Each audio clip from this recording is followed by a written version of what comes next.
The lost episode of Peppa Pig that never aired. A sunny morning lit up the Pig family's home. Peppa and George were gleefully jumping in puddles left by the night's rain.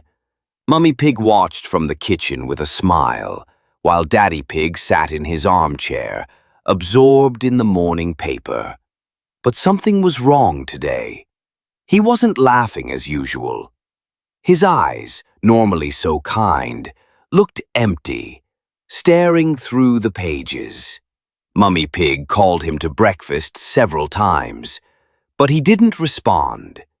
Slowly, almost mechanically, he stood up and, without a word, walked out to the old shed at the back of the garden. He stayed there all day.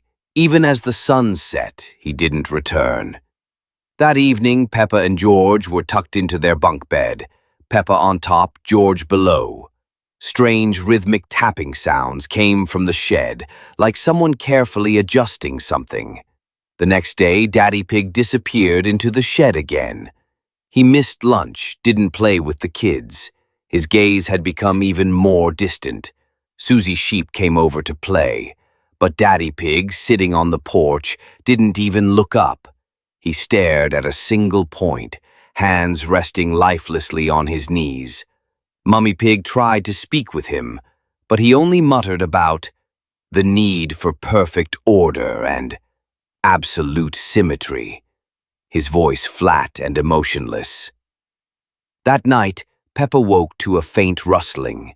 In the moonlight, she saw Daddy Pig's silhouette standing silently at their door, completely still, like a statue watching the dark room. By morning, he had returned to the shed. While cleaning his jacket, Mummy Pig found a perfectly smooth black stone in the pocket. It was cold and unusually heavy. She showed it to Peppa, and they both felt a deep unease. Soon after, Daddy Pig emerged from the shed. He looked flawless, too flawless. His fur was neatly brushed, his clothes spotless and without a wrinkle. He looked at his family, but there was no warmth or recognition in his eyes. Without a word, he turned and began methodically trimming the bushes, each leaf, each branch, with obsessive precision. Perfectly. Mummy Pig pulled Peppa and George close. Daddy Pig no longer laughed, he just aligned.